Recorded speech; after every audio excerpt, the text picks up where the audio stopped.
Hello and welcome to my retro watches. I've got another watch review for you. Woohoo! I hear you cry.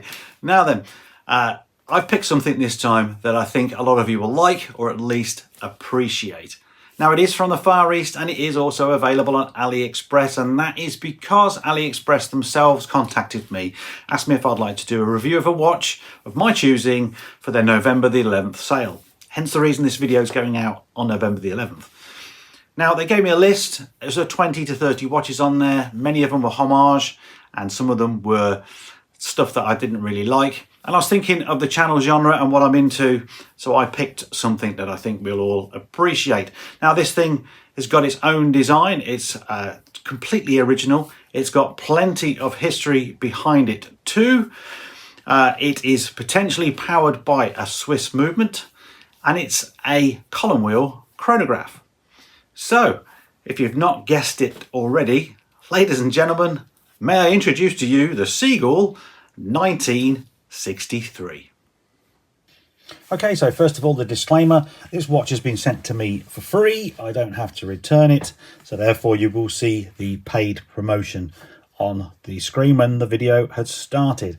So with that out of the way, let's first of all look at the packaging, and it is in what I deem a very small sandwich box with some Chinese writing on it. So what is that Chinese writing?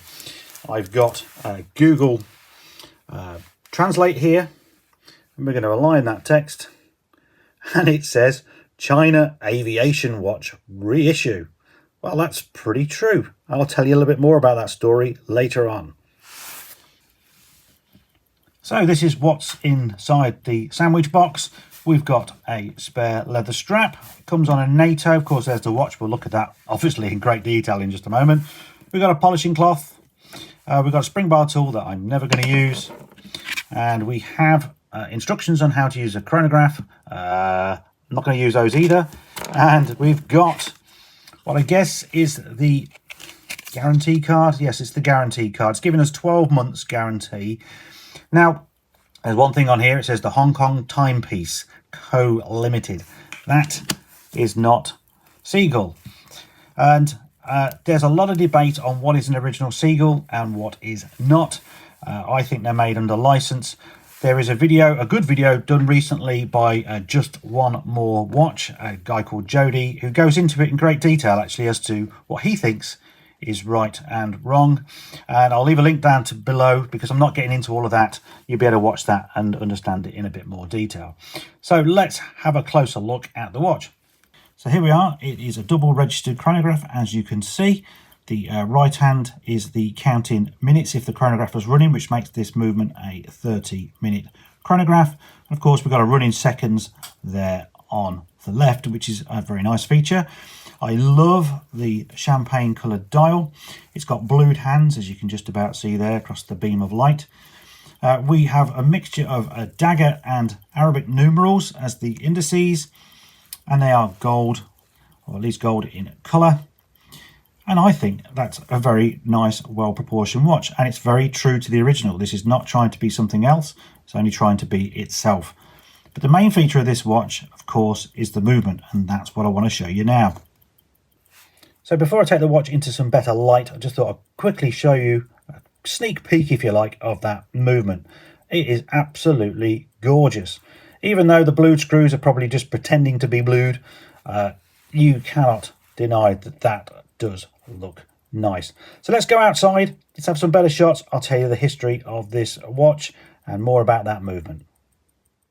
Right guys, here we are in the wilderness, which is my back garden. And you can see in the natural daylight that lovely colour of that dial. It looks very vintage, that sort of off-white champagne colour. But of course, this is in a brand new watch. The watch is also very well proportioned, at least in my view. The case size on this one is 38mm. You can actually get it in a 40mm as well. And years ago, at least, they used to do it in a 42. But I think a 42 is possibly a little bit too big. The lug width is 18mm. 18mm is, again, very classic of vintage watches. A lot of my vintage are 18mm. I've got plenty of straps I can probably change this onto. The case thickness is 13.3 millimeters. And again, you might think that's a little bit big, but this movement is actually quite thick, and equally it's got a sort of dome sapphire crystal on it as well, so that's going to add a little bit of thickness to it. So lug tip to lug tip is 47 millimeters, so that's going to fit just about every wrist going, whether you've got a small wrist or a bigger wrist. So it's a good, well proportioned watch. Right, so let's tell you a bit of the history behind this watch. So as the story goes, back in the early 60s, the Chinese People's Republic Army commissioned the Tianjin watch factory to produce a watch for their Air Force.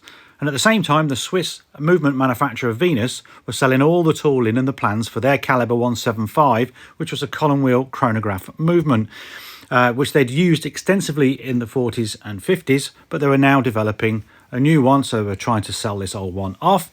They tried to sell it to the Russians, but by this time the Russians had already produced their own chronograph movement, so they said no. And along came the Chinese, who actually bought all the tooling and all the rights to that particular movement, and they tweaked it to suit their needs. I believe they actually upped the jewel count. So then you move on a few decades, and the Tianjin watch factory was then renamed Sea-Gull, and these watches were then released to the world market. And in today's world, of course, you can buy this on just about every platform you can think of. So you can get them on eBay, you can get them on Amazon, you can get them on AliExpress, of course. You can get them from certain authorized dealers as well. But what I like to think about is the fact that this watch is still powered by, in essence, a Swiss designed movement, albeit 80 years old, but it's still going strong. And that's a nice little bit of horological history, I think. Right, so let's give you some of the specifications of the movement. So the movement reference is a Sea-Gull ST1901. The movement thickness is about 5.85 millimeters thick, which is quite a thick movement, but that said, it has got the chronograph works on there, so you've got to excuse it for that. The movement is only hand winding, and there is no hacking. It has got 21 jewels though, and the original Venus 175 only had 17. So this has evolved over the years, and it's got quite a few more jewels, which is nice to see, of course. It is also a 3 Hertz watch, which is vibrating at 21,600 vibrations per hour. So all in all, for a movement that started its life back in the 1940s, that is pretty good going. It's pretty much 80 years old. Okay, it has evolved, but here we are seeing it and enjoying it today in a brand new watch. Right, before we go back to the bench, let's just quickly go over the price. So the price when they sent it to me was roughly about 130 UK pounds, which is about 176 American dollars. But of course, we're in the AliExpress 11/11 sale now, so that's going to be dramatically reduced. So I bet you any money you can probably get this for just over maybe 110, 120 UK pounds, which is pretty good value, I have to say, for a watch that looks as good as this. Okay, so we need to do a wrist shot, and there it is. I have a 7-inch wrist, and this 38mm case, I think, sits just right. However, I don't like the supplied NATO one bit, other than I like the colour. The colour goes really well with it. I'm not a massive fan of NATO's anyway. This one seems a bit too short, comes up a bit too high here, and I like to normally tuck those in. And then again, it's sitting too far off the wrist for me. And that supplied strap, which I've got just here, I've not tried it.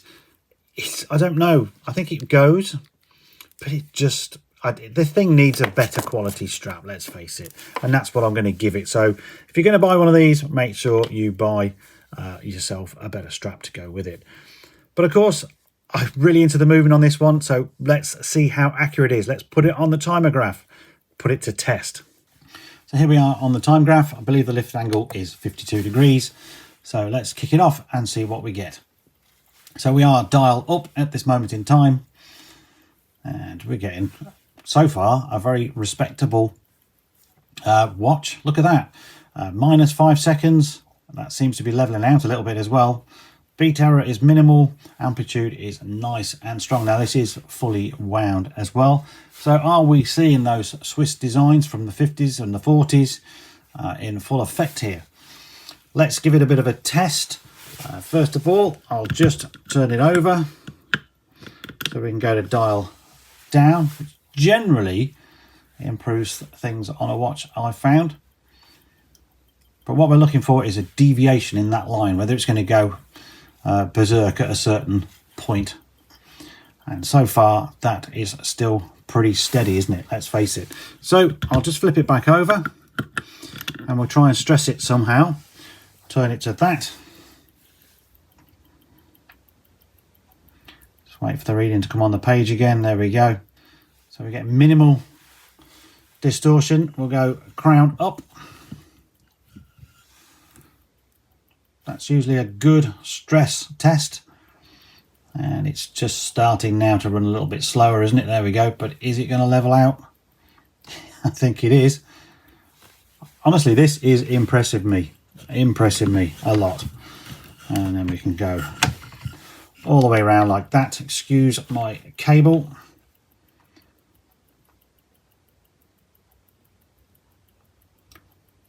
So she is very steady, this watch. Look at that. Amplitude's just not kicking in, is it, for some reason?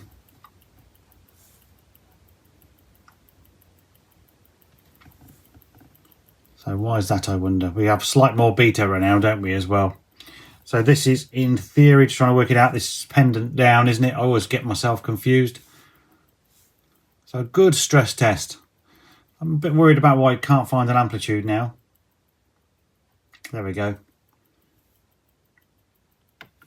So overall, on the time graph, I think that is a win, especially for the price point of this watch. Right, okay, here we are on the microscope. Thought I'd give it a good looking at on here. So of course we are starting with the balance and the hairspring.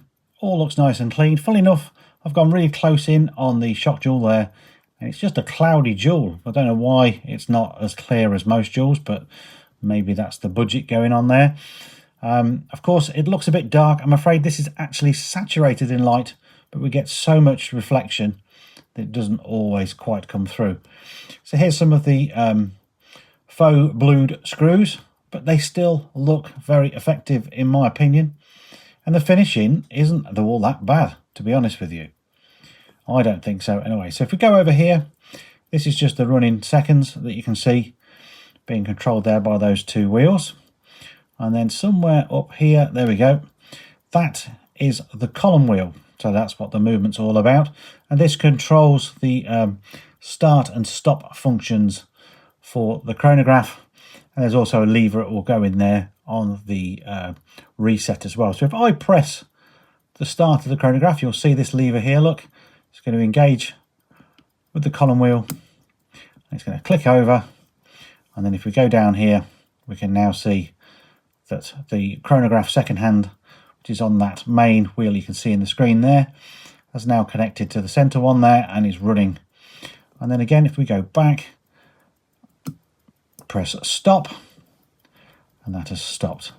And what you can see here is that the wheel is actually moving. So all of that mechanism there moves over to engage, look. You can try almost get it all in the same shot. So that's pretty cool, isn't it?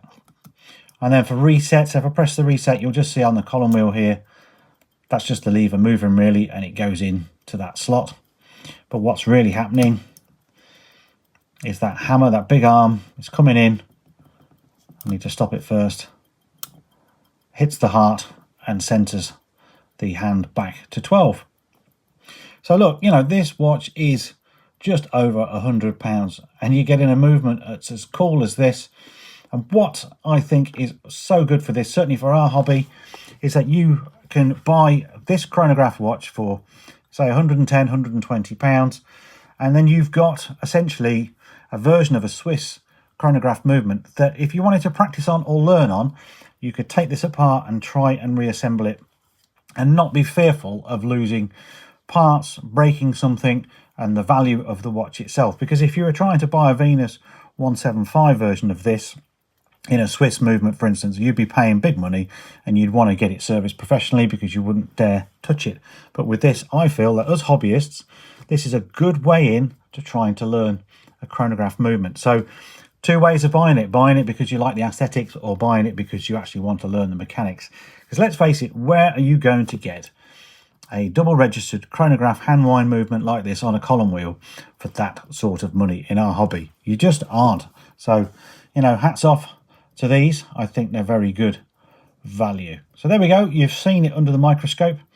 And I better put the case back on before I get too much dust in there, because I do want to service this one day and probably bring it to the channel, but just right now I don't know if I have the full confidence to do it. Plus I've got a hell of a lot of projects to come to the channel before I start this one. Right guys, I hope you've enjoyed my review of the 1963 Sea-Gull watch. Certainly was interesting to put it on the microscope there, have a bit of a closer look at the mechanics. I can tell you now, through the naked eye rather than that close-up, looking at it through the case back, that movement is beautiful, really is beautiful to look at. I know it's trying to be more highly decorated than it really is, certainly with the fake blue screws and things, but it is very, very pretty all the same. And it is not without substance, because the timographer definitely showed that this can hold its own. It's keeping really good time. Now, whether it will do over the next coming years, who knows, and perhaps in 3 or 4 years I might bring it back to the channel and we'll put it back on the timograph and see how it's fared through the storm. So, you know, I think it's a very good value for money watch. You're not going to get a column wheel double registered chronograph for like £120, you know, that's got Swiss origins as well. You know, I would recommend anybody really to go and pick one of these up if you like the look of it, or of course if you want to take it apart and learn a bit more about that movement. You know, so if you do want to buy one, of course, there is a link down below. It is an affiliate link, so that means that I will earn a commission on any qualifying purchases. So that out of the way, you know, brilliant watch, great review. Really pleased that AliExpress gave me the opportunity to have a look at one of these. It was going to end up in my collection at some point, but obviously it's been brought forward and I haven't had to pay for it, which is absolutely brilliant for me. So hopefully you've enjoyed this review. If you have, of course, give it a thumbs up, because that's going to help Google's algorithm say that this video is worth watching and it's going to show it to more people. Of course, leave comments below. I will read every single one. I always do, and I try to reply to as many as I can. I'd really like to hear your opinions.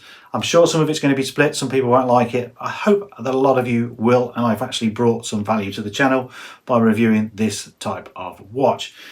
So I've got plenty more videos coming up, of course.